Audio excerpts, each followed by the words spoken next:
যে বাউলের দেখেন না, বাউলের পক্ষে এই যে বিএনপির মহাসচিব এই কুলাঙ্গারের বাচ্চা এই বলে যে বাউলের টাউল এগুলোর পেতে, কুলাঙ্গারের বাচ্চা তুই কেটা জানি না আমরা? তুই সারা জীবন তোর মেয়ে একটা আছে, ঘর জামাই আরেকটা আছে, দুইটা অস্ট্রেলিয়াতে রেখে তোর টাকা পয়সা সব পাচার করছিস। ওই আওয়ামী লীগের সময় পর্যন্ত তুই টাকা পাচার করছিস অস্ট্রেলিয়াতে তোর মেয়ের কাছে।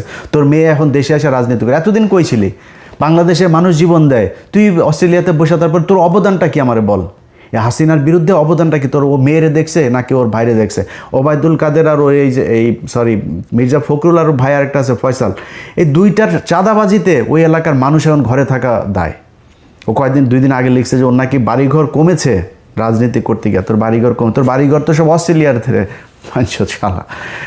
ওরা এসে এখন এই মুক্তিযুদ্ধ নিয়ে বাউল দেখবেন, এই এদের সবার এগুলি সব এক জায়গায় হয়ে যাবে দেখবেন। বাউলের ক্ষেত্রে ওরা এক জায়গায় হবে। আরে ওরা আমার আল্লাহরে নিয়ে যেই কথা বলেছে, তুই কিসের বালের বাউল? কোন জায়গার বাউল আসছিস তুই এখানে এই করতে? ওরা এই মুক্তিযুদ্ধকে নিয়ে ইসলামকে আলাদা করেছে, দাড়ি টুপিওয়ালা লোকজনকে বানিয়েছে রাজাকার, এরা হচ্ছে গিয়া দেশ বিরোধী। এটা বানিয়ে সেই ভারতের যেই ন্যারেটিভ সেটা এখানে প্রতিষ্ঠিত। এই ন্যারেটিভ দিয়ে এই দেশের রাজনীতি করা যাবে না, আমরা করতে দিব না।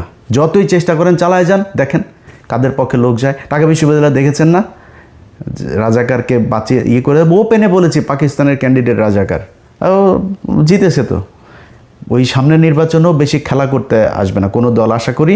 এই মুক্তিযুদ্ধ নিয়ে আশা করি কেউ খেলা করবে না, আওয়ামী লীগ নাই যেহেতু, আর কেউ করবেও না আশা করি। সো যারা